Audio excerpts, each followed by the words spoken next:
Hello students, today we will study the first chapter of your supplementary reader, A Pact with the Sun. The first chapter is A Tale of Two Birds.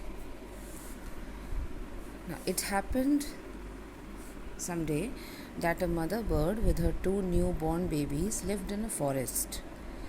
Their nest was in a tall shady tree, and the mother bird took care of the baby birds.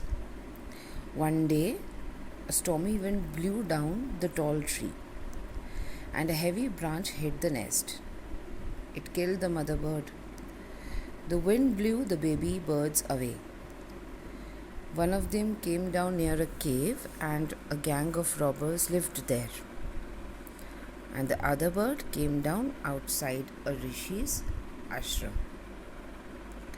The baby birds became big birds after some time. One day, a king came there. He was chasing a deer and was dead tired. He got off his horse and sat under a tree near the cave. Now the king was amazed when he heard a voice. It said, "Take away the king's jewels and horse." The king saw a big brown bird on the tree.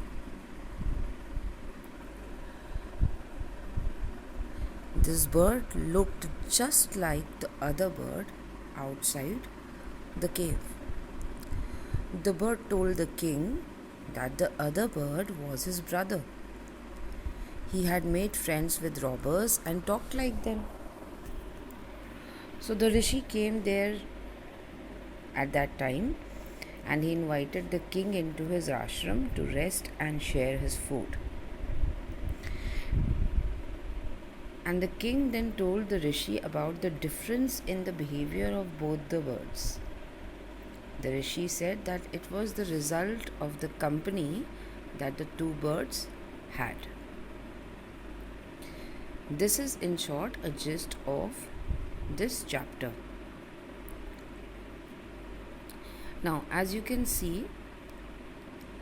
I have marked the answers of the question in the book itself. In front of the question, you can see question number 1. It's written P1. That means you will find the answer of question number 1 on page 1. And you will find the answer of question number 2 on page 1. Likewise, answer 3 is on page 2. Fine. So these answers have already been marked in the chapters itself. You can go through the chapter, although I have given you the summary. It's quite a simple chapter, you must have understood it. The sixth answer: which of the following sums up the story best? When you write this answer, only write the right option, the second one. Do not write all the 3 options and take the second. Just write the second option, that is the correct option. That is all you need to do for this chapter.